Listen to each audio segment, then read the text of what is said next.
Assalamualaikum warahmatullahi wabarakatuh. Saya Feryandi Saipurrahman dari jurusan Biologi Fakultas Sains dan Teknologi UIN Sunan Gunung Jati Bandung.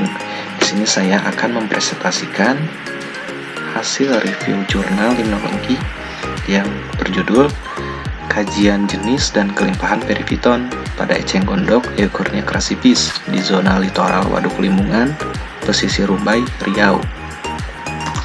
Untuk identitas jurnalnya, jurnal ini bernama Jurnal Aquatica dengan judul Kajian Jenis dan Kelimpahan Periviton pada eceng gondok Euphorbia crassipis di zona litoral Waduk Limungan, pesisir Rumbai, Riau. Penulisnya bernama Maju Siagan. Volume jurnalnya 3, nomor 2. Kemudian jurnal ini halaman jurnalnya dari halaman 95 sampai 104 pada tahun 2012. Pada pendahuluan. Nah, Waduk Limungan ini terletak di Kelurahan Lembah Sari, Kecamatan Rumbai, Pesisir Pekanbaru, Riau. Waduk Limungan memiliki luas sekitar 12 hektar. Waduk ini dibangun dengan membendung Sungai Ambar dan Sungai Perbau. Nah, waduk ini dahulunya digunakan untuk keperluan irigasi pertanian dan pengairan kolam ikan. Di Waduk Limungan ini ditemukan eceng gondok Euphorbia crassipis yang merupakan tanaman gulma yang terapung di atas air. Kemudian eceng gondok itu sendiri merupakan media penempelnya periviton.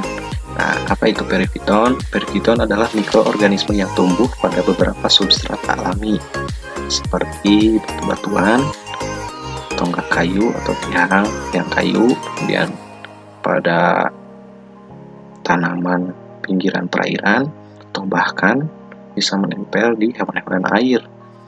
Hewan-hewan air seperti ikan, kepiting, dan sebagainya.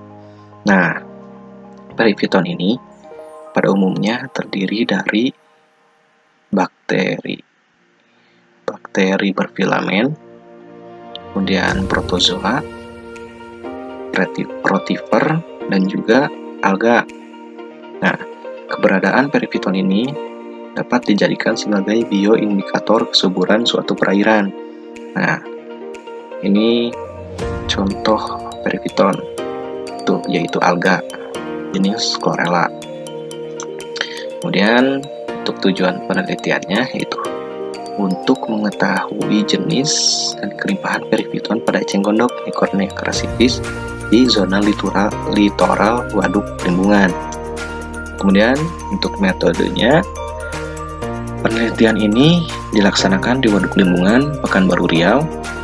Nah, untuk analisis kualitas air dan identifikasi jenis perivitonnya dilakukan di Laboratorium Limnologi Fakultas Perikanan dan Ilmu Kelautan Universitas Riau. Nah, untuk sampling dilakukan pada bulan April sampai Mei 2011, yaitu mulai dari pukul 8 sampai pukul 11 waktu Indonesia Barat dengan interval waktu 1 minggu selama 3 minggu. Nah, untuk penelitian ini menggunakan metode survei. Kemudian untuk alat dan bahannya diantaranya itu eceng gondok yang merupakan media menempelnya periviton. Kemudian ada labu semprot untuk mengambil sampel periviton dari eceng gondok, dan botol sampel untuk menyimpan sampel periviton. Kemudian ada lugol untuk mengawetkan periviton. Kemudian ada cutter untuk memotong bagian eceng gondok. Dan ada mikroskop binokuler untuk mengidentifikasi periviton dengan dibantu buku identifikasi periviton Nah, di sini ada sketsa stasiun penelitian. Jadi penelitian ini menggunakan 3 stasiun. Ada stasiun 1 sebelah sini, kemudian stasiun 2, stasiun 3. Nah, ini bentuk dari Waduk Limungan itu. Oke, ya, ini sungai berbau. Nah, ini sungai Ambang.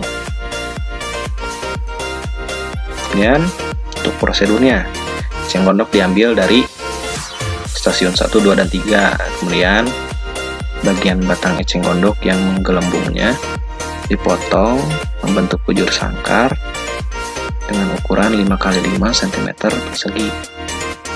Nah, kemudian batang yang dipotong tadi disemprot atau dikerik untuk mengambil perivitonnya. Kemudian hasil penyemprotan atau pengerikan dimasukkan ke dalam botol sampel. Nah, ditambahkan dugol ke dalam botol sampel agar sampel perivitonnya awet untuk pengawetannya seperti itu. Nah, kemudian di sini ada parameter kualitas air yang diukur hingga mati selama penelitian. Untuk faktor fisikanya atau faktor fisiknya ada suhu. Dengan metode pemuaian, tepat analisanya in situ, itu langsung di tempat ya. Dan faktor kimianya ada pH, derajat keasaman. Dengan metode kolorimetrik in situ, tempat analisanya. Kemudian ada disolvent oksigen atau oksigen terlarut dengan metode Winkler. Situ karbon dioksida dengan metode trimetrik. Dan ada nitrat dengan metode Brusin, tempat analisanya di laboratorium. Kemudian ada fosfat dengan metode SnCl2 di laboratorium misalnya. Kemudian ada faktor biologinya yaitu periviton. Akan dicari jenis dan kelimpahannya. Kemudian, nah ini metodenya ada identifikasi jenis untuk periviton. Tempat analisanya di laboratorium. Nah, ini hasil dan pembahasan. Ditemukan 24 jenis periviton yang terdiri dari 4 kelas. Itu Chlorophyceae, Cyanophyceae, Basilariopiceae, Egonophyceae. Nah, di sini kan ada 24 jenis tuh. Di 24 jenis itu 12 jenis dari kelas Chlorophyceae. Untuk Cyanophyceae ditemukan 4 jenis, untuk Basilariopiceae itu ditemukan 5 jenis, dan Euglenopiceae ditemukan 4 jenis. Ini semuanya 24 jenis. Nah, kemudian di sini ada grafik kelimpahan.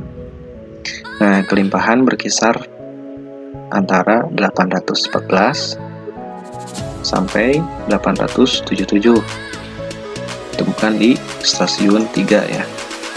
Kelimpahan tertinggi. Nah, Chlorophyceae merupakan kelas dengan kelimpahan tertinggi. Ini di setiap stasiun Chlorophyceae ditemukan dengan kelimpahan tertinggi.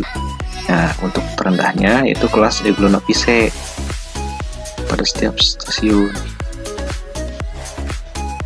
Kemudian lanjut, ini ada analisis kualitas airnya. Yang pertama ada konsentrasi karbon dioksida, itu berkisar antara 7,21 sampai 7,88 mg per liter. Menurut Asmawi, tahun 1984 menyatakan bahwa konsentrasi karbon dioksida suatu perairan yang baik untuk menunjang hidup organisme akuatik, yaitu tidak lebih dari 12 mg per liter dan tidak kurang dari 2 mg per liter. Dan untuk konsentrasi disolvent oksigen atau oksigen terlarut berkisar antara 4,46 pada stasiun 3 dan 5,47 mg per liter pada stasiun 1. Nah, konsentrasi oksigen terlarut yang baik untuk menunjang kehidupan organisme akuatik yaitu lebih atau tidak kurang dari 2 mg per liter. Jadi harus lebih dari 2 mg per liter ya. Nah, di sini kenapa di stasiun 3 konsentrasi DO-nya itu rendah, sedangkan pada kelimpahan periviton itu sendiri, pada kelimpahan alganya itu paling tinggi di stasiun 3. Berarti harusnya ketika alga di situ limpahan tinggi, Harusnya oksigen yang dihasilkan itu tinggi, tapi di sini rendah. Diduga di stasiun 3 ini banyak atau terdapat banyak hewan-hewan yang menggunakan oksigen hasil dari alga tersebut. Jadi banyak yang pakai di stasiun 3. Dan lanjut untuk konsentrasi nitrat. Nah, konsentrasi nitrat di semua stasiun itu berkisar antara 0,72 sampai 0,92. Nah, jadi paling rendah di stasiun 2, paling tinggi di stasiun 3. Nah, untuk konsentrasi nitrat ini diduga diakibatkan oleh multifungsi dari waduk itu sendiri, yaitu digunakan sebagai irigasi pertanian, digunakan sebagai budidaya ikan, lokasi budidaya ikan, kemudian digunakan untuk pariwisata juga. Jadi aktivitas wisatawan mempengaruhi konsentrasi nitrat di perairan tersebut. Kemudian untuk konsentrasi fosfat berkisar antara 0,06 pada stasiun 1 dan 0,08 pada stasiun 2.